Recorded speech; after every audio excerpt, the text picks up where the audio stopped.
बहुत बहुत स्वागत है आप सभी का आपके अपने YouTube channel Shukla study point में। मैं शिवम शुक्ला आप सभी दोस्तों का हार्दिक स्वागत करता हूं। हिंदी साहित्य बीए थर्ड सेमेस्टर यानी कि BA second year first semester का यह नवीनतम पाठ्यक्रम होगा जो कि 2023, 24 या 25 तक की परीक्षाओं के लिए आने वाले लगभग 4-5 साल तक ये वैध होगा। नवीनतम शिक्षा नीति जो आई है आपकी 2020 में, उसके अनुसार जो आपका कहीं ना कहीं पे पूरी की पूरी प्रोसेस चेंज हो चुकी है, उसी चेंज पाठ्यक्रम के अनुसार मैं आपको बताने का प्रयास कर रहा हूं। लगभग सभी विश्वविद्यालयों का सिलेबस सेम हो चुका है, तो आप किसी भी विश्वविद्यालय से हैं, आपके यूनिवर्सिटी में यही सिलेबस फॉलो होगा। आप चाहे जिस भी विश्वविद्यालय से हैं, मैं बार बार बोल रहा हूं, तो आप बिल्कुल परेशान आपको नहीं होना है कि मेरा विश्वविद्यालय सर जी DDU है, मेरा जो है राम मनोहर लोहिया है, मेरा वीर बहादुर सिंह पूर्वांचल है, मेरा चौधरी चरण सिंह विश्वविद्यालय है, मेरा CSGM है, या फिर मेरा जो है अम्बेडकर भीमराव अम्बेडकर यूनिवर्सिटी है, या मेरा सिद्धार्थनगर विश्वविद्यालय है, या मेरा लखनऊ है, या मेरा साकेत विश्व मतलब कि जो है इलाहाबाद यूनिवर्सिटी है, या मेरा रज्जू भैया प्रोफेसर, या किसी प्रकार से। तो आपके सभी विश्वविद्यालय के लिए, या जननायक चंद्रशेखर बलिया विश्वविद्यालय हो गया, या इसके अलावा आप देखिएगा राजस्थान विश्वविद्यालय या अन्य विश्वविद्यालय की मैं बात करूं, सभी विश्वविद्यालय में लगभग अब एक साथ सिलेबस फॉलो होने लगता है, मतलब होने लगा है, तो आपको परेशान होने की आवश्यकता नहीं है। और बीए सेकंड सेमेस्टर और फर्स्ट सेमेस्टर में जिन छात्रों ने पढ़ा होगा तो उनको पता होगा कि शुक्ला स्टडी पॉइंट के द्वारा बताए गए हर एक चीज़ क्वेश्चन पेपर में आता है और हर चीज़ फंसता है। आपने देखा होगा मॉडल पेपर से सारे के सारे प्रश्न आए हुए थे आपके पेपर में। तो इसी प्रकार से थर्ड सेमेस्टर की विधिवत तैयारी करने के लिए आप लोग सभी लोग हमारे साथ जुड़ जाइए और शेयर कर दीजिए सेशन को सभी दोस्तों के पास अपने। ओके, चलिए बात करेंगे हिंदी साहित्य के नवीनतम सिलेबस के बारे में। BA second year first semester यानी कि बीए थर्ड सेमेस्टर बोले तो फर्स्ट सेमेस्टर आप पास कर चुके हैं, सेकंड सेमेस्टर आपने एग्जाम दे दिया है, रिजल्ट जल्द ही आएगा। अब हम बात करेंगे कि थर्ड सेमेस्टर में हमको पढ़ना क्या क्या है, वो भी हिंदी साहित्य में। हिंदी साहित्य में जब आप बीए थर्ड सेमेस्टर में पहुंचते हैं तो आपको पढ़ना क्या होता है, हिंदी गद्य साहित्य। हिंदी गद्य में हमको क्या देखना, क्योंकि हमने फर्स्ट सेमेस्टर में क्या पढ़ा, फर्स्ट सेमेस्टर में आपने हिंदी काव्य पढ़ा, हिंदी साहित्य का कुछ इतिहास पढ़ा, और हिंदी काव्य में आपने देखा कि आदि काल से लेकर के आदि काल से मैंने कुछ जो है 3 कवियों के बारे में, इसके बाद में आपने देखा होगा भक्ति काल में प्रवेश करते हुए रीति काल को चीरते हुए हमने आधुनिक काल में प्रवेश किया। आधुनिक काल में भारतीय इंदो युग, द्विवेदी युग, छायावाद, छायोदोत्तर युग में आप देखेंगे प्रगति, प्रयोग, नई कविता, कविता, तमाम प्रकार की साठोत्तरी कविता, इन तमाम प्रकार के कवियों के बारे में हमने जाना। यहाँ तक मैं सुदामा प्रसाद पांडे, धूमिल तक हम लोगों ने पढ़ा। तो आपने देखा होगा कि कुल मिला करके हिंदी काव्य के बारे में आपने तो फर्स्ट सेमेस्टर में पढ़ लिया। उसके बाद में एक कहीं ना कहीं पे आपके दैनिक जीवन में उपयोगिता के लिए कंप्यूटरी एक प्रकार से जो कंप्यूटर के बारे में आपको जानकारी दी गई सेकंड सेमेस्टर में। और हिंदी साहित्य में खास करके आपने देखा होगा कि प्रयोजन मूलक हिंदी को उसमें रखा गया। प्रयोजन मूलक हिंदी यानी कि कार्यालय हिंदी और कंप्यूटर आपका पाठ्यक्रम रखा गया।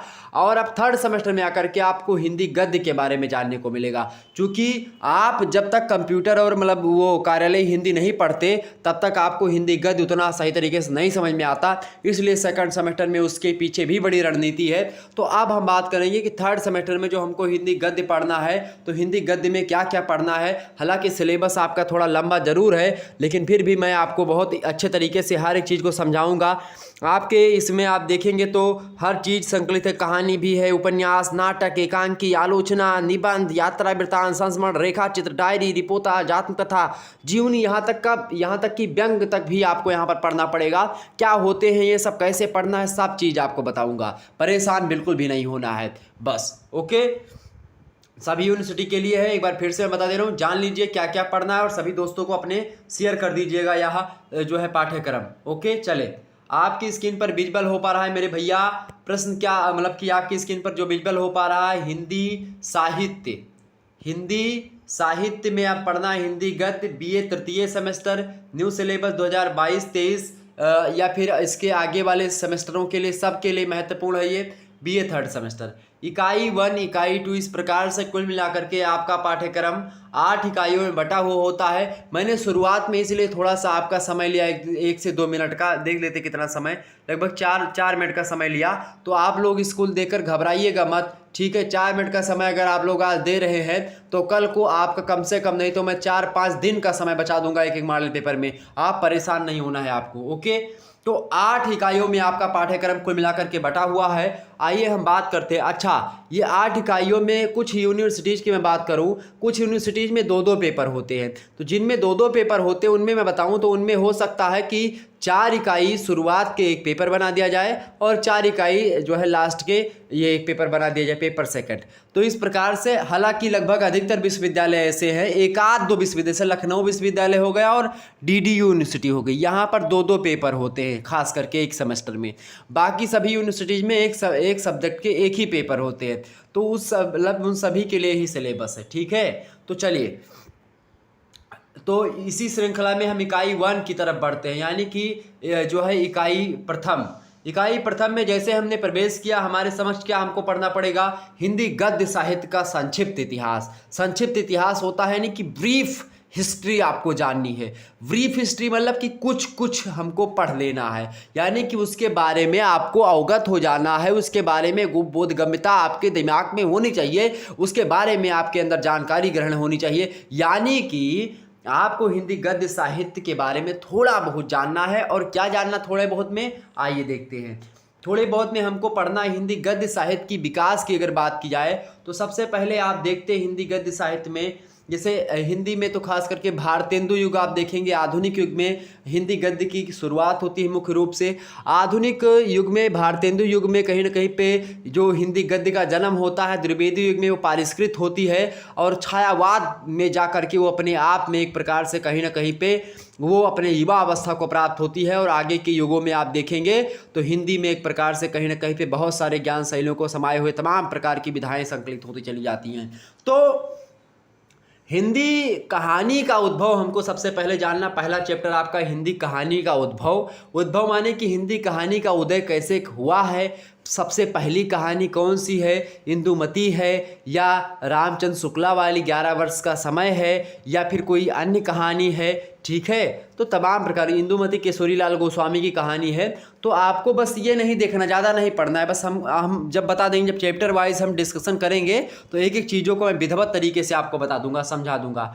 तो हिंदी कहानी का उद्भव, यानी हिंदी कहानी का उद्भव कैसे हुआ, जन्म कैसे हुआ, पहली कहानी कौन सी है और किस प्रकार से उदय हुआ, और इसका विकास देखेंगे। चूँकि प्रेमचंद की बात किया तो कहानी सम्राट कहे जाते हैं, कथा सम्राट कहे जाते हैं प्रेमचंद जी, उपन्यास सम्राट कहे जाते हैं। तो बात की जाए अगर कहानियों की तो प्रेमचंद को आधार मान करके उनसे प्रेमचंद से पूर्व की कहानियाँ, प्रेमचंद के युग की कहानी और प्रेमचंदोत्तर कहानियाँ, इस प्रकार से हम कैटेगराइज करेंगे और बांट करके पढ़ेंगे किस प्रकार से विकास। थोड़ा सा ब्रीफ में ही यानी संक्षिप्त परिचय जानने का प्रयास रहेगा, ठीक है। तो इसको पढ़ना है, कहानी का उद्भव और विकास। उसके बाद में हिंदी उपन्यास, चूँकि कहानी जो होती है लगभग 20-30 मिनट में पढ़ करके हम समाप्त कर देते हैं, ऐसे जो है लेख को हम कहानी कहते हैं, जो कि एक घटना जिसमें कुछ पात्र होंगे, जो कि किसी स्थान विशेष की कहीं ना कहीं पे घटना होगी और उसका कुछ उद्देश्य होगा, और इस प्रकार से कुछ मतलब कथोपकथन जिसको कहते हैं, कुछ डायलॉग जिसको कहते हैं वो होंगे, तो उसको हम कहानी कहते हैं। तो कहानी एक छोटी रचना होती है जो कि हम आसानी से पढ़ सकते हैं, कोई एक घटना हो गई किसी जीवन की। जबकि उपन्यास की बात की तो उपन्यास अपने आप में कई कहानियों को संजोए हुए होता है, यानी उपन्यास बप्पा है और कहानी उसका लड़का है, ठीक है। इस बारे में मतलब कि इस थोड़ा सा दिमाग में समझो। तो उपन्यास बहुत बड़ा होता है, उपन्यास एक पुस्तक होती है, उपन्यास अपने आप में कई कहानियों को संजोए हुए होता है, कई घटनाओं को संजोए हुए होता है। तो उपन्यास के उद्भव और उसके विकास को देखना पड़ेगा हमको। उसके बाद में हम तीसरे चैप्टर में प्रवेश करेंगे, हिंदी नाटक का उद्भव कैसे हुआ है और विकास कैसे हुआ है। हिंदी नाटक आप देखते हैं, नाटक में भारतेंदु युग से ही नाटक का प्रारंभ, हालांकि लगभग कहानियों का उदय भी भारतेंदु युग से ही हो जाता है। तो हिंदी नाटक और इसका हम उदय देखेंगे, ठीक है। लेकिन कहानियों का वास्तविक उदय आप देखेंगे तो द्विवेदी युग में आकर के होगा, ठीक है। चाहे वो 11 वर्ष का समय हो, चाहे इंदुमती हो या फिर कोई अन्य कहानी हो, ठीक है। चले, तो हिंदी नाटक का उद्भव और विकास देखेंगे और हिंदी आलोचना देखेंगे, किस प्रकार से रामचंद्र शुक्ल जी ने आलोचना के जगत में किस प्रकार से अपने आप को, आलोचना जो एक प्रकार से एक नई विधा का जो है कहीं ना कहीं पे प्रतिपादन करने वाले लोग आते गए। तो आलोचना क्या होती है, इन सभी को समझते हुए इसका उद्भव कैसे हुआ, इसका विकास कैसे हुआ, इसको जानना है। उसके बाद में हमको हिंदी की अन्य गद्य विधाओं के बारे में पढ़ना और जानना है, और उसका उद्भव, हिंदी की अन्य गद्य विधाओं का उद्भव कैसे और विकास कैसे हुआ। अन्य विधाओं में आप देखते हैं जैसे कि कहानी मैंने बता दिया, उपन्यास बता दिया, नाटक बता दिया। नाटक के बाद में एकांकी हो गई आपकी, निबंध हो गया, ठीक है, डायरी हो गया, रिपोर्टाज, संस्मरण, रेखा चित्र, आत्मकथा, व्यंग, जीवनी, ये सब हो गए। इन सब डायरी जो है, इसके अलावा एक और बच रहा है मेरे हिसाब से जो है इंटरव्यू, साक्षात्कार, ये सब नई विधाएं हैं। तो इन सभी के बारे में भी छिटपुट जान लेंगे, हालांकि आगे आपको पढ़ना ही पड़ेगा भी, ठीक है। इकाई 2 में इन सभी के बारे में पढ़ना है, तो बस एक थोड़ा सा उद्भव और विकास के बारे में जानना पड़ेगा यहाँ पर। और जैसे ही हम इकाई 2 में प्रवेश करते हैं, जैसे इकाई 2 में हमने प्रवेश किया, तो हिंदी गद्य की कुछ महत्वपूर्ण विधाओं का संक्षिप्त परिचय हमको जानना है। अब उन गद्य विधाओं में यहाँ पर देखिएगा 13 गद्य विधाएं लिखी हुई हैं, जैसे कि देखिए यहाँ पर कहानी, उपन्यास, नाटक। अब इसमें हमको क्या पढ़ना है, कहानी किसे कहते हैं, कहानी क्या होती है, कहानी के तत्व कौन कौन से। इसी प्रकार से उपन्यास किसे कहते हैं, उपन्यास के तत्व और उपन्यास के प्रकार। इसी प्रकार से नाटक के तत्व, नाटक के प्रकार, ठीक है। एकांकी किसे कहते हैं, आलोचना, निबंध, यात्रा वृत्तांत, संस्मरण, रेखा चित्र, डायरी, रिपोर्टाज, आत्मकथा, जीवनी, व्यंग, इन सभी के बारे में हम जानने का प्रयास करेंगे। और विधिवत तरीके से हम एक एक जो है पहलू पर चर्चा करेंगे। लगभग ये 13 चैप्टर आपका इकाई 2 ही ले लेगा, जिसमें हम थोड़ा थोड़ा करके ब्रीफ जानकारी, संक्षिप्त जानकारी ही हमको ग्रहण करनी है। हालांकि जब हम चैप्टर जो है इकाई 1 में ही पढ़ेंगे कहानी का उद्भव और विकास, तो कहानी के उद्भव और विकास के साथ साथ हम कहानी की परिभाषा भी अगर आप कहेंगे तो देख लेंगे, नहीं तो कहानी की परिभाषा हम बाद में ही देख लेंगे, ठीक है। चलिए, तो इकाई 2 इस प्रकार से आपका समाप्त होगा। अगला देखेंगे इकाई 3। इकाई 3 की बात किया तो हिंदी उपन्यास के बारे में हमको पढ़ना है। अब हिंदी उपन्यास में आप देखिएगा यहाँ पर कुछ उपन्यास आपके पाठ्यक्रम में संकलित होंगे। वैसे कुछ उपन्यास की क्या बात करूँ, एक ही उपन्यास आपके पाठ्यक्रम में संकलित है, कुछ कहानियाँ संकलित होंगी, ठीक है। इसके अलावा कुछ नाटक, कुछ एकांकी संकलित होंगी, यानी एक नाटक है और दो एकांकी लगभग संकलित हैं। इसके अलावा निबंधों की बात की है तो लगभग 5 निबंध आपको पढ़ना पड़ेगा, ठीक है। और जैसे रेखा चित्र एक पढ़ना पड़ेगा, संस्मरण पढ़ना पड़ेगा, जीवनी पढ़नी पड़ेगी, रिपोर्टाज, व्यंग, यात्रा वृत्तांत, डायरी, इंटरव्यू, आत्मकथा, ये सब एक एक करके आपको पढ़ना पड़ेगा। तो आइए देखते हैं क्या क्या हमको पढ़ना है और कैसे कैसे पढ़ना है, ठीक है। तो हिंदी उपन्यास की बात की है तो आपको उपन्यास में क्या पढ़ना है, उपन्यास में हमको पढ़ना है भैया झांसी की रानी। ये उपन्यास है, किसने लिखा है, वृंदावन लाल वर्मा का उपन्यास है। एक पुस्तक आएगी, मोटी सी पुस्तक ही होती है उपन्यास की, ठीक है। तो उपन्यास ऐसा नहीं कि एक कहानी है कि किसी एक पुस्तक में समाहित करके आपको दे दिया जाएगा। उपन्यास एक पुस्तक अलग से आपको लेनी पड़ेगी, और हो सकता है कि उपन्यास को समाहित कर दिया जाए जो है पूरा, लेकिन उपन्यास बड़ा होता है तो झांसी की रानी उपन्यास आपको एक पुस्तक ही आती है, उसको ले लेनी पड़ेगी। वृंदावन लाल वर्मा की है ये पुस्तक, ओके। झांसी की रानी उपन्यास विद्यार्थी संकलन ही आपको पढ़ना है, ओके, ये बात ध्यान रखिएगा। अब ये आपको उपन्यास इकाई 3 में एक ही उपन्यास पढ़ना है। ये उपन्यास बहुत बड़ा होता है, इसको पढ़ने में 2-3-4 दिन तो लग ही जाते हैं उपन्यास को, ठीक है, ये बात ध्यान रखिएगा। एक ही दिन में आप पढ़ सकते हो, लेकिन पढ़ाने में लगभग उसके तमाम प्रकार के पहलुओं पर चर्चा करने में 1-2 दिन लग जा ही जाते हैं, ठीक है। इकाई 4 की अगर हम बात करेंगे, इकाई 4 हिंदी कहानी। अब हिंदी कहानी में हमको क्या क्या पढ़ना है, कहानियों में देखिए पंच परमेश्वर कहानी बड़ी फेमस कहानी आप लोगों ने देखा होगा, प्रेमचंद की कहानी है, बड़ी फेमस कहानी पंच परमेश्वर, आपने पढ़ा होगा इसको बचपन में ही। इसके अलावा पाजेब कहानी है जो कि जैनेंद्र की है। जैनेंद्र भी कहानीकार, बड़े अच्छे कहानीकार है जैनेंद्र। जब आप पाजेब कहानी पढ़ेंगे तो पता चलेगा। तो अभी से अगर आपको पढ़ना होगा तो गूगल पर आप सर्च करेंगे पाजेब कहानी तो आपको मिल जाएगी। हालांकि ये नहीं मिलती तो मैं आपको इन सभी कहानियों के बारे में बताने का प्रयास अवश्य करूँगा आपके यूट्यूब चैनल पर। आगे देखते हैं, जो है तीसरा आपका है गैंग्रीन कहानी। गैंग्रीन कहानी सच्चिदानंद हीरानंद बादशाह अज्ञे की कहानी है, और अज्ञे की कहानी जब आप पढ़ेंगे तो मनोविश्लेषणवाद उसमें उभर करके आपके समक्ष आएगा। तो गैंग्रीन कहानी भी इसी प्रकार से आप देखेंगे। इसके अलावा पर्दा कहानी, पर्दा कहानी जो है यशपाल की, यशपाल का एक उपन्यास है झूठा सच, और उसी कारण से यशपाल बड़े फेमस हुए। यशपाल का ये झूठा सच उपन्यास जो है बड़ा फेमस है। तो पर्दा कहानी कहीं ना कहीं पे आप देखिएगा ये भी फेमस कहानी है उपन्यास, मतलब यशपाल की, तो इसको हमको पढ़ना है। तीसरी कसम उर्फ मारे गए गुलफाम, ये भी कहानी बड़ी मज़गर कहानी है। ये मैं आपको बता दूं, ये कहानी खास करके बनारस हिंदू यूनिवर्सिटी यानी कि BHU के सिलेबस में यमे सेकंड सेमेस्टर में जो है उसके सेकंड पेपर में यानी कि कथा साहित्य में तीसरी कसम उर्फ मारे गए गुलफाम रेणु फणीश्वर नाथ रेणु जी की कहानी जो है ये संकलित है। तीसरी कसम बड़ी फेमस कहानी है और मैंने इसको विस्तार से पढ़ा भी है। तो जाहिर सी बात, और भी कहानियों को मैंने लगभग पढ़ा, इनमें से अधिकतर कहानियों को पढ़ा, तो मैं आपको विस्तार से एक एक चीज़ों को समझाने का प्रयास करूंगा, समीक्षात्मक दृष्टि से इन कहानियों को बताने का प्रयास करूंगा कि किस प्रकार से इन कहानियों से प्रश्न आएंगे और आपको उनको लिखना कैसे है, कहानियों के अच्छे अच्छे पक्षों को के बारे में, और कुछ अगर आलोचनात्मक चीज़ें होंगी तो उसको भी आपको बता दूंगा, ताकि आपके एग्जाम में जब प्रश्न पूछे तो आप आसानी से लिख पाएँ। अगला आपका है पिता कहानी। पिता कहानी किसकी? ज्ञान रंजन की है, बड़ी फेमस कहानी है, ज्ञान रंजन की है पिता। ओके, तो पिता कहानी किसकी है? ज्ञान रंजन की है। घंटा कहानी है जो कि बीएचयू के सिलेबस में भी संकलित है, तो घंटा कहानी के बारे में हम जो है पढ़ेंगे।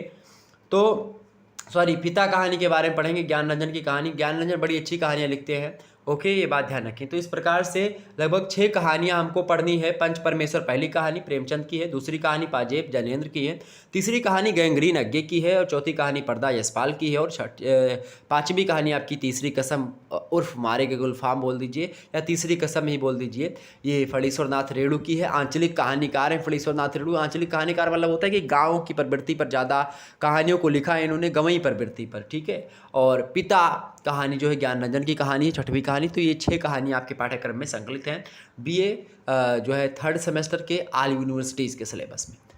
आगे समझते हैं इकाई 5। इकाई 5 में जैसे हम प्रवेश करते हैं, इकाई 5 में हमको हिंदी नाटक और एकांकी के बारे में पढ़ना है। देखते हैं कौन कौन सा नाटक हमको पढ़ना है और कौन कौन सी एकांकी पढ़नी है। नाटक की बात की जाए तो ध्रुव स्वामिनी नाटक आपको पढ़ना है, और BA first year second paper जो पहले होता था, जब ये नया सिलेबस नहीं आया हुआ था, उससे पहले जब आप देखेंगे तो BA first year second paper में ये ध्रुव स्वामिनी जो नाटक है जयशंकर प्रसाद जी का, ये संकलित था। एक ऐतिहासिक नाटक है ध्रुव स्वामिनी, हम पढ़ने का प्रयास करेंगे कि नाटक है। इसके अलावा एकांकी की बात की तो दीपदान डॉक्टर राम कुमार वर्मा की है, लक्ष्मी का स्वागत उपेंद्र नाथ अस्क की है। ये दोनों एकांकियां भी संकलित थी उस पेपर में। तो आप देखेंगे अगर पुराना पेपर किसी के, मतलब पुरानी किताब अगर मिल जा रही किसी के पास, तो आप अभी से उसको पढ़ सकते हैं, बाकी मैं तो पढ़ाऊंगा ही। ओके, चले।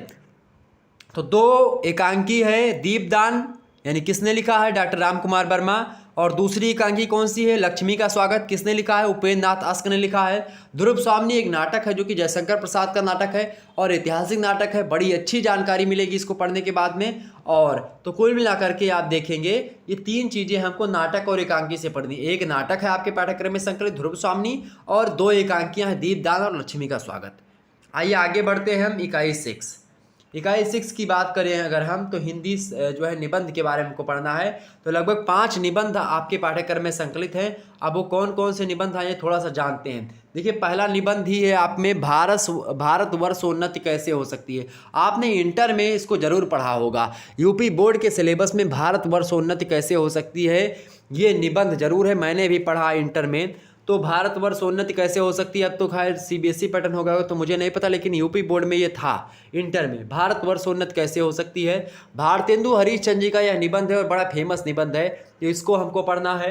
इसके बाद में दूसरा आपका निबंध है मित्रता। मित्रता भी आपके पाठ्यक्रम में इंटर में ही था।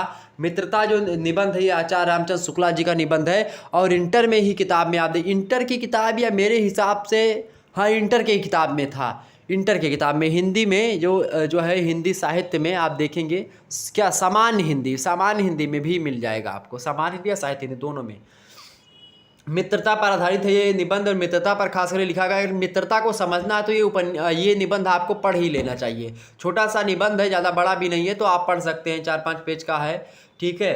तो आचार्य रामचंद्र शुक्ला जी का है, बड़ा फेमस निबंध है, इसके बारे में चर्चा करेंगे। इसके बारे में अशोक के फूल हजारी प्रसाद द्विवेदी का है, ये भी इंटर में आपको मिल जाएगा। ये भी उसी पुस्तक में, इंटर की अगर आपको 12वीं की पुस्तक यूपी बोर्ड की मिलेगी तो उसमें सारे के सारे निबंध आपको हुबहू मिल जाएंगे। तो अशोक के फूल, ये भी निबंध आपका हजारी प्रसाद द्विवेदी का बड़ा फेमस है, इसीलिए हर पाठ्यक्रम में रख दिया जाता है, ये जरूर पढ़ना। अशोक के फूल, ओके, हजारी प्रसाद द्विवेदी का ये एक प्रकार से उच्चतम निबंध की श्रेणी में आता है।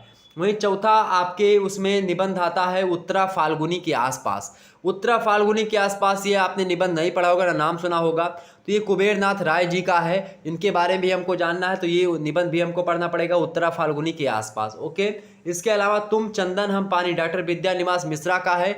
ये रचना बहुत पूछी जाती है इंटर वगैरह में या बीए में भी, खास करके जब भी ऑब्जेक्टिव टाइप के या फिर कुछ छोटे प्रश्न होते हैं तिलक उत्तरीय, तो उसमें प्रश्न जरूर पूछा जाता है तुम चंदन हम पानी, या बड़े बड़े जो है यूनिवर्सिटीज के सिलेबस में इसको रखा गया। इसके अलावा आपको मैं बता दूं कि ये जो निबंध है तुम चंदन हम पानी, इस निबंध से एसएससी वगैरह में ही प्रश्न बन चुके हैं, आप सोच सकते हो। बड़ी इंपॉर्टेंट जो है ये निबंध है तुम चंदन हम पानी, तो ये भी आपके पाठ्यक्रम में है, यानी कि ये 5 निबंध आपके पाठ्यक्रम में है। लगभग 5 दिन लगेगा इसको पढ़ते हुए हम लोगों को, तो इसको हम पढ़ेंगे। इसके बाद में आगे बढ़ेंगे इकाई 7। इकाई 7 की बात की जाए तो अन्य गतिविधियों के बारे में आपको पढ़ना पड़ेगा। ठीक है, अन्य गतिविधियाँ, प्रथम खंड जो है इसका हमको देखना पड़ेगा। प्रथम खंड में देखिएगा ये 5 चीज़ें हैं, और उसके बाद द्वितीय खंड में भी कुछ चीज़ें आपको मिलेंगी अन्य गतिविधियों में। तो ये इकाइयों को बांटने का एक शैली है प्रथम खंड द्वितीय खंड, बाकी इसका कोई मतलब है नहीं, परेशान नहीं होइएगा उसको लेकर कि प्रथम खंड द्वितीय खंड। जैसे अब 8 इकाइयों में बांटना था सिलेबस, तो अन्य गतिविधियों में अब 5 को रख दिया, और फिर जो बचेगा आपका जो है लगभग जो है उसमें भी चार बचेगा आपका यात्रा वृत्तांत डायरी इंटरव्यू और आत्मकथा, तो उसको हम जो है द्वितीय खंड में रख देंगे। ठीक है, तो जो अगला चैप्टर आपका होगा इकाई 7 का पहला चैप्टर रेखा चित्र पढ़ना पड़ेगा। रेखा चित्र जो है गिल्लू रेखा चित्र है, एक महादेव वर्मा का रेखा चित्र है, इसके बारे में हमको पढ़ना पड़ेगा। ठीक है, गिल्लू रेखा चित्र है महादेव वर्मा जी का, इसको पढ़ना पड़ेगा। और इसके अलावा संस्मरण है 30 बरस का साथी। 30 बरस का साथी एक संस्मरण है, और संस्मरण जो होता है इसके बारे में मैं बताऊंगा जब इकाई हम सेकंड पढ़ रहे होंगे, संस्मरण किसे कहते हैं और संस्मरण और रेखा चित्र में क्या डिफरेंट होता है, आत्मकथा और जीवनी में क्या डिफरेंट होता है, यानी अंतर होता है। तो यहाँ से प्रश्न एग्जाम में हर मात्रा में पूछे आते हैं, खास करके लघु उत्तरीय प्रश्न, तो इनके बारे में समझना हमको परम आवश्यक है। तो जब हम चैप्टर वाइज वीडियो प्रोवाइड करवाएंगे या मॉडल पेपर आपको सॉल्व करवाएंगे, तो उसमें मैं विस्तार समझाऊंगा हर एक चीज़ को। तो संस्मरण 30 बरस का साथी रामविलास शर्मा जी का है, बड़ा अच्छा संस्मरण है, तो इसके बारे में हमको पढ़ना, संस्मरण पूरा पढ़ना है। इसके बाद में जीवनी अंश हमको कुछ देखना है, कलम का सिपाही। कलम का सिपाही किसे कहा जाता है? कलम का सिपाही कहा जाता है मुंशी प्रेमचंद को। मुंशी प्रेमचंद को कलम का सिपाही कहा जाता है, और मुंशी प्रेमचंद के ही लड़के हैं अमृत राय, और अमृत राय ने ही अपने पिता के नाम पर उनके जीवनी का एक अंश लिखा है कलम का सिपाही। तो कलम का सिपाही जीवनी का एक अंश हमको पढ़ना है, लिखा तो उन्होंने कलम का सिपाही पूरी की पूरी जीवनी है, लेकिन हम लोगों को उनका एक अंश पढ़ना है। ठीक है, तो आपको वो अंश जो है जब मैं पढ़ाऊँगा तो विस्तार से समझा दूंगा। ठीक है, और नहीं जो पुस्तक की लिस्ट हमने बताई थी उस पुस्तक को जब आप लेंगे तो उसमें ये मिल जाएगा। तो जीवनी अंश कलम का सिपाही अमृत राय की रचना है, इसको पढ़ना है, उसके एक अंश के बारे में पढ़ना है। उसके बाद में रिपोर्टाज की बात की जाए तो ऋण जल धन जल, ऋण जल धन जल, ये एक रिपोर्टाज है जो कि रेणु जी का है। रेणु जी मतलब फणीश्वर नाथ रेणु, आंचलिक ये उपन्यासकार, आंचलिक कहानीकार और रिपोर्टाजकार भी हैं। तो आप देखेंगे ऋण जल और धन जल, ये फणीश्वर नाथ रेणु जी का रिपोर्टाज है, इसके बारे में हमको पढ़ना है। उसके बाद में एक व्यंग है आपका, व्यंग एक विधा भी है हिंदी साहित्य में खास करके आ गई है, लेकिन भोलाराम का जीव ये एक कहानी विधा की रचना है। कहानी विधा की रचना होते हुए भी यह एक व्यंग है, और इसीलिए व्यंग एक जब नई विधा बनी तो जो आप देखते हैं तो व्यंग की श्रेणी में इसको रखा जाता है भोलाराम का जीव। इसमें होता क्या है, ये जो है काशी हिंदू विश्वविद्यालय के सिलेबस में भी रखा गया है एमए में।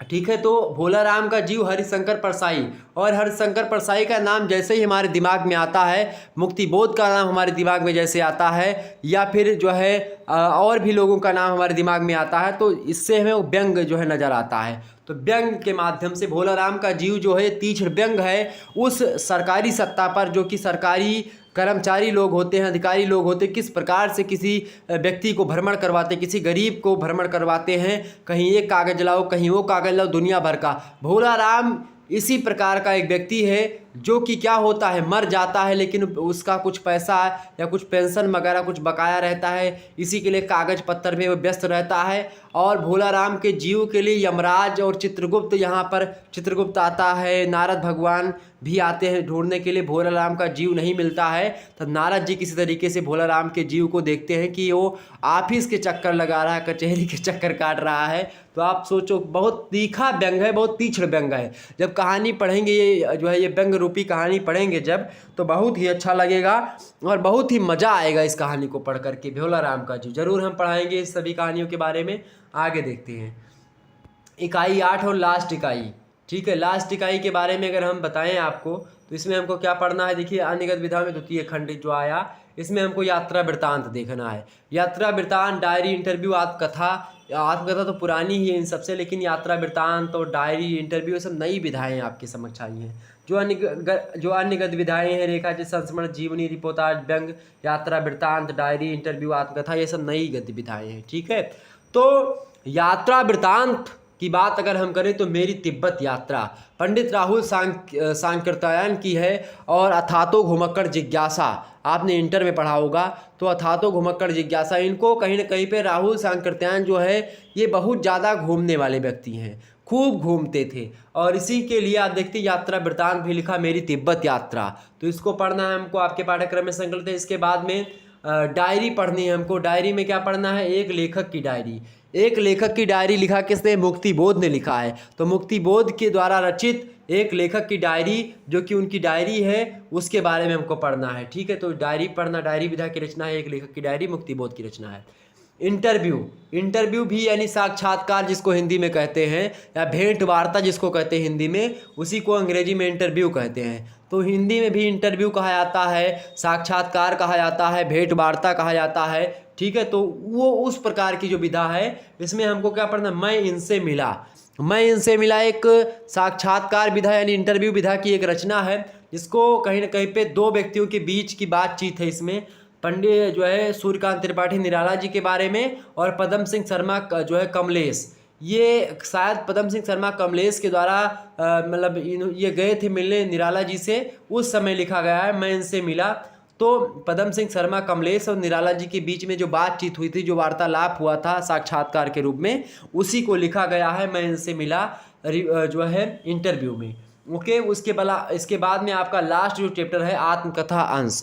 आत्मकथा अंश में हमको जो है जूठन आत्मकथा पढ़ना पड़ेगा, जो कि ओम प्रकाश वाल्मीकि जी के द्वारा रचित है। जूठन एक आत्मकथा है, ओम प्रकाश वाल्मीकि जी की ही है, तो इनके बारे में पढ़ना। आत्मकथा जो होती है, लेखक स्वयं लिखता है अपनी आत्मकथा। लेखक जब स्वयं लिखता है तो उसको आत्मकथा कहते हैं, और जब उस लेखक की जो है उस लेखक की आत्मकथा कोई दूसरा व्यक्ति लिखता है तो उसको जीवनी कहते हैं। जैसे कि अमृत राय की, मतलब कि कलम का सिपाही अमृत राय ने लिखा है, लेकिन है किसकी जीवनी, वो है प्रेमचंद की जीवनी। प्रेमचंद के बारे में उसमें बताया गया, कलम का सिपाही प्रेमचंद को कहा गया है। ठीक है, लेकिन किसने लिखा, उनके पुत्र अमृत राय जी ने लिखा है। ठीक, तो ये बात आप ध्यान रखिएगा। इसी प्रकार से जो आत्मकथा होती है, ये लेखक स्वयं लिखता है अपने जीवन के बारे में, तो ये आत्मकथा होती। जूठन एक ओम प्रकाश वाल्मीकि ओम प्रकाश वाल्मीकि जी के द्वारा रचित उनके जीवन की ही एक कथा है। ओके, तो इस प्रकार से यहाँ पर आपको 4 यात्रा वृत्तांत, एक डायरी, एक इंटरव्यू, एक और आत्मकथा, यानी कि 4 ये 5 ये 5 4 9 और 9 और 5 14। ठीक है, 9 5 14 ही तो होता है। 14 1 15 1 16 1 17, 17 के बाद में 18 19 20 21 22 23 24, 24 के बाद में लगभग जो है 24 के बाद में 24 और 10 34, 34 और 3 37, 37 38 39 40 41 42, लगभग 42 या 43 चैप्टर आपका लगभग ये पड़ेगा, और 4 5 6 मॉडल पेपर, यानी कुल मिलाकर के लगभग 50 क्लासेस आपकी जब होंगी, सिलेबस को लेकर के लगभग 51 क्लास या 50 क्लास जब हो जाएंगी, तो ये आपका पूरा का पूरा पाठ्यक्रम लगभग जो है विस्तार से समझ में आपको आ जाएगा। अगर आप पढ़ने के योग्य हैं, पढ़ना चाहते हैं विधिवत रूप से, तो मैं ज़रूर इसका कोर्स आपके लिए बनाऊंगा और इस पर मैं कार्य करूंगा। अगर आप लोगों की रिक्वायरमेंट होगी तो ठीक है। बाकी अगर आप लोग उसमें इंटरेस्टेड नहीं तो मैं यूट्यूब पर ही सारी चीज़ें बिल्कुल पढ़ाऊँगा और उसमें कोई दिक्कत की बात नहीं। अगर इंटरेस्टेड होगी तो बताइएगा, मैं विस्तार से एक एक चैप्टर को अच्छे तरीके से समझा करके आपको बताने का प्रयास करूँगा, पूरा का पूरा पाठ्यक्रम समाप्त करूँगा। अगर आप लोग हाँ ही भरें, आप लोग कहें कि सर जी इसका पूरा का पूरा कोर्स बनाइएगा, बहुत ही न्यूनतम प्राइस में रहेगा, कोई मैं ज़्यादा आपसे पैसे वगैरह की डिमांड नहीं करूँगा, बहुत ही कम पैसे में आप देखिएगा कि पूरा का पूरा पाठ्यक्रम आपको जब मिल जाएगा तो आप पूरा का लिखो 50 क्लास, आप देखिए 50 क्लास विस्तार से हिंदी साहित्य पढ़ लेंगे। आने वाले थर्ड सेमेस्टर के बारे में मैं बता दे रहा हूँ, फोड़ देंगे एकदम से, आप ही टॉप करोगे। फोर्थ सेमेस्टर, फिफ्थ और सिक्स, इन सभी में बहुत ज़्यादा मदद मिलेगी आपको। और अगर आप एमए करना चाहते हैं, पीएचडी भी हिंदी से करेंगे, तो ये क्लास आपके लिए बहुत ही महत्वपूर्ण होगी जो मैं आपके लिए लूँगा। तो आप अगर इंटरेस्टेड हैं तो आप ज़रूर कमेंट सेक्शन में बताने का प्रयास करेंगे। अगर नहीं भी इंटरेस्टेड हैं तो बताने की आपको आवश्यकता नहीं है। अगर आप चाहिए तो आप बता भी सकते हो, खुला मंच है, जो भी कमेंट करना है आप कर सकते हैं, उसमें कोई दो राय नहीं है। आप लोगों के कमेंट का मैं इंतज़ार करूंगा। अगर आप लोगों की हाँ है तो मैं कोर्स जल्द ही प्रिपेयर करने का प्रयास करूंगा। 20 तारीख के बाद मैं इस पर काम करूंगा, चूँकि अभी मैं बिजी हूँ, ज़्यादा व्यस्त हूँ, इसीलिए इस प्रकार नहीं कर रहा हूँ। अगर आप लोगों की रिक्वायरमेंट होगी तो मैं ज़रूर कोर्स आपके लिए बनाऊंगा और विस्तार से उसको समझाने का प्रयास रहेगा। ओके, बाकी यूट्यूब पर बिल्कुल आपके लिए पढ़ाता ही रहता हूँ हमेशा। सेकंड सेमेस्टर में आप लोगों ने देखा होगा कितनी क्लासेस मैंने, लगभग 10 से 11 मॉडल पेपर मैंने आपको दे दिया है और लगभग सभी विश्वविद्यालय के क्वेश्चन पेपर को भी लगभग सॉल्व करवाने का प्रयास किया। तो इसी प्रकार से आप लोगों की समझ हर चीज़ मिलती रहेगी। और आपको मैं बता दूं कि जियोग्राफी का सिलेबस भी मैंने अपलोड कर दिया है, लॉन्च हो चुका है, आप लोग देख लीजिएगा जियोग्राफी का सिलेबस, ठीक है, यानी भूगोल का। इसमें भी सभी विश्वविद्यालयों के लिए सिलेबस है, जो भी मैं सिलेबस बताऊंगा सभी विश्वविद्यालय के लिए होगा। और ऑल यूनिवर्सिटीज़ यानी सभी विश्वविद्यालयों के लिए सभी सब्जेक्ट की बुक कौन कौन सी पढ़नी है, इसके बारे में मैंने इसमें सजेशन दे दिया है। आप लोग ये वीडियो भी देख सकते हैं बुक वाली। ओके, चलिए फिर मिलते हैं हम नेक्स्ट वीडियो में। तब तक के लिए जय हिंद, जय भारत। आप सभी का बहुत बहुत धन्यवाद हमारे से जुड़ने के लिए। इसी प्रकार से अपना प्यार हमेशा बनाए रखिएगा और बहुत बहुत धन्यवाद आप सभी का, जितने भी लोग हमारे साथ जुड़े हुए हैं। और जो है हमारे साथ जुड़ने के लिए आप सभी का बहुत बहुत तहे दिल से आभार। और आप लोग उसमें कमेंट करिएगा, मतलब कि जो कमेंट होता है मेन कमेंट नीचे वाला, उसमें कमेंट करिएगा। चैट सेक्शन में नहीं कि कमेंट आएगा निकल जाएगा तो मैं उसको देख नहीं पाऊंगा। तो आप लोग कमेंट सेक्शन में जो वास्तविक कमेंट होता है उसमें आप कमेंट करके बताइएगा कि क्या आपको हिंदी का कोर्स पूरा का पूरा चाहिए, बहुत ही न्यूनतम प्राइस में, ठीक है। चूँकि प्राइज इसलिए रखी जाती है क्योंकि उसमें क्या होगा कि उसमें आप लोग बंध जाएंगे पढ़ने के लिए। संदीप माहेश्वरी जी का अभी एक आप लोगों ने देखा होगा इंटरव्यू, उसमें उन्होंने यही बात कही थी कि जब आप कुछ भी, चाहे वो 100 रुपये की राशि हो, 200 रुपये की राशि हो, 250 रुपये की राशि हो, जब आप उसको दे देते हैं तो आप बंध जाते हैं कि मैंने पैसा दिया है और इसको पढ़ना ही पढ़ना है। तो इसी प्रकार से जब आप भोजन करने जाते हैं किसी होटल में और पैसा जब आप पे कर देते हैं तो जब खाते हैं तो पूरा का पूरा चाट लेते हैं एकदम से थाली वाली, लेकिन जब आप फ्री में खाना खाते हैं तो आप छोड़ भी देते हैं। तो कीमत तब पता होती है जब उसकी आप पेमेंट करते हैं। मेरे प्यारे दोस्तों, यही बात मैं बार बार आपसे कहना चाह रहा हूँ कि कीमत तब उस व्यक्ति की पता होती है जब वह व्यक्ति नहीं होता है। तो आप समझिए, कीमत तब आपको पता चलेगी जब क्या होगा, जब आपको पूरी की पूरी 50 क्लासेस आपको मिलेंगी, लगभग 51 क्लास। तो उसमें विस्तार से हर एक चीज़ को जानने का प्रयास रहेगा, कितनी विस्तार से एक क्रमबद्धता के साथ एक चैप्टर खत्म हुआ, दूसरा चैप्टर, फिर उसका रिवीजन, फिर धीरे से PDF फाइल्स मिलेंगी, कितना धाकड़ तरीके से पढ़ने में मजा आएगा। तो चलिए, इसी प्रकार से आप लोगों का जो प्रतिक्रिया होगी उसके हिसाब से मैं कार्य करूंगा। अगर प्रतिक्रिया होगी तो कार्य होगा, अगर आपकी नहीं प्रतिक्रिया होती तो उस पर कोई फिर मंथन नहीं होगा आगे। बाकी मैं तो आपके लिए यूट्यूब पर लगातार पढ़ाता ही रहूँगा, उसमें कोई दिक्कत की बात है ही नहीं। धन्यवाद। 20 तारीख से आपकी क्लासेस फिर से 20 तारीख के बाद से मैं प्रारंभ करने का प्रयास विस्तार से करूँगा, लाइव क्लासेस एकदम से जो है डेली की डेली। तो आप बिल्कुल तब तक के लिए अपने आप को प्रिपेयर करिए, तैयार करिए और एक जोश, एक नई उमंग, नई ऊर्जा के साथ हमारे साथ आइएगा। धन्यवाद, मिलते हैं नेक्स्ट वीडियो में। चलिए फिर, good night all of you, सभी को गुड नाइट और सभी को राम राम, सभी को सत श्री अकाल, सभी को आदाब, सभी को सलाम, सभी को प्रणाम। चलिए, धन्यवाद।